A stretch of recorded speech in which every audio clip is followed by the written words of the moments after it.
Raise your hand if you have ever left a retrospective feeling frustrated because your team spent 45 minutes complaining about problems they could fix. That's not a failure, it's a systematic mistake. Today, we fix it.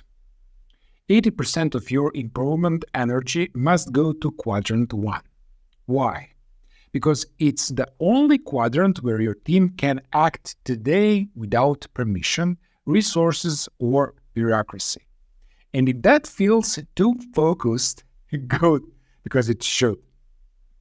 The mistake most teams make is treating every problem raised in a retrospective as equally deserving of time and attention. They spend the same mental energy debating organizational impediments they cannot change as they do discussing process improvements they could implement tomorrow.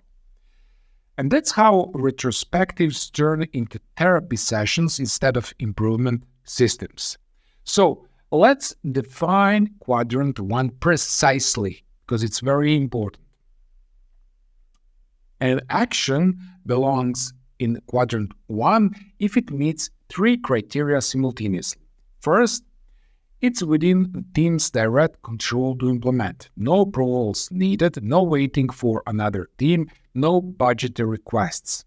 The team can decide to do this and execute it using only the authority and resources they already have. Okay? Second, it requires no external approval or resources. This is slightly different from control. Control means you have the authority. This means you have everything you need.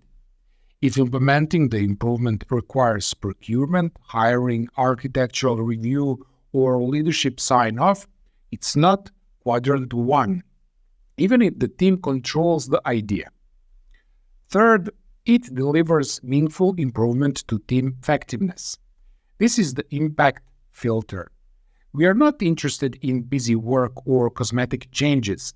We are looking for action that generally reduces cycle time, decreases defects, improve communication, or make the sprint more sustainable.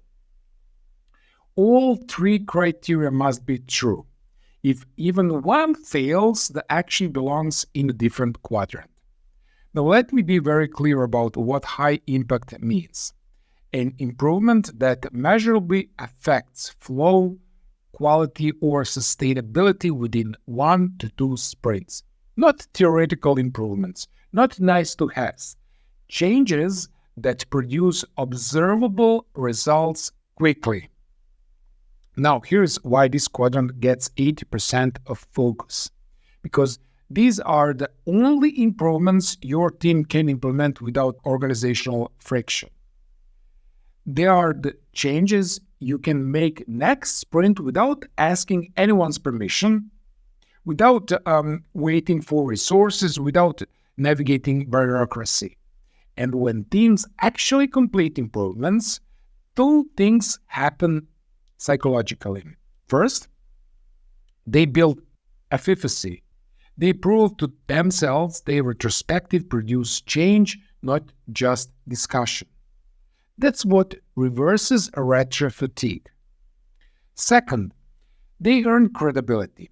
When you show up to stakeholders with documented improvements your team has already implemented, you gain the organizational capital to escalate bigger issues.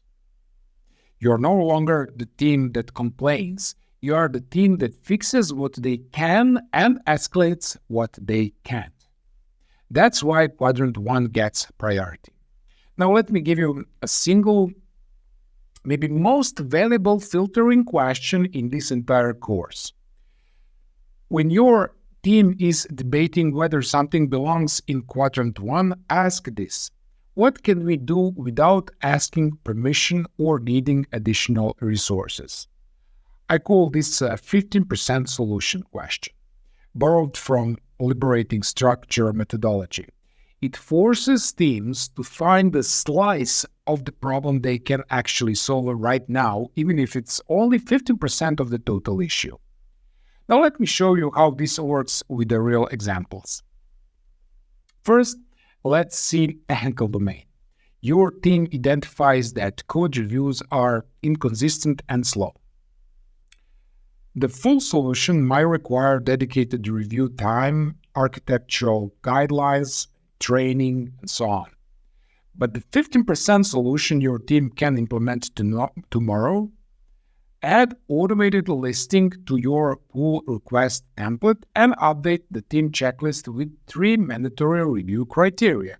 No permission needed, no resources are required, right? Meaningful improvement to review quality.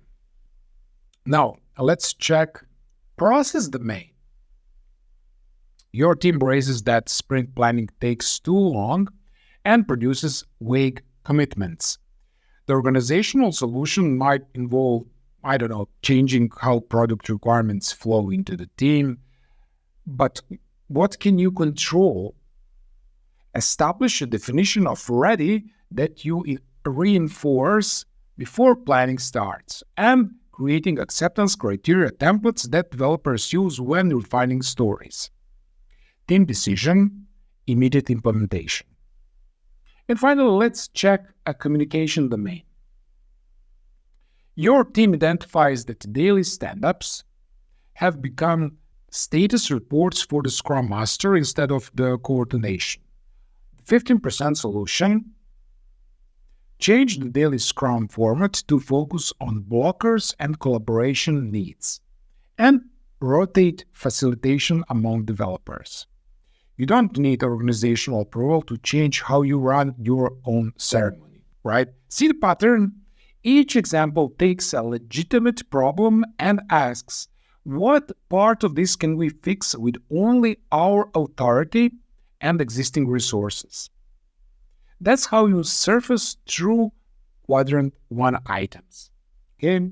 In the next lecture, we are going to look at Quadrant 3, organizational impediments that require proper escalation, because those are important too. Here's the key.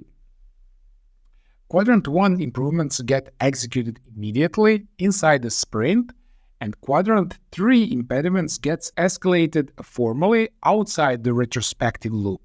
2 different problems, 2 different handling mechanisms. But remember this, 80% of your improvement energy goes to Quadrant 1. That's not neglecting organizational problems, that's building the credibility you need to solve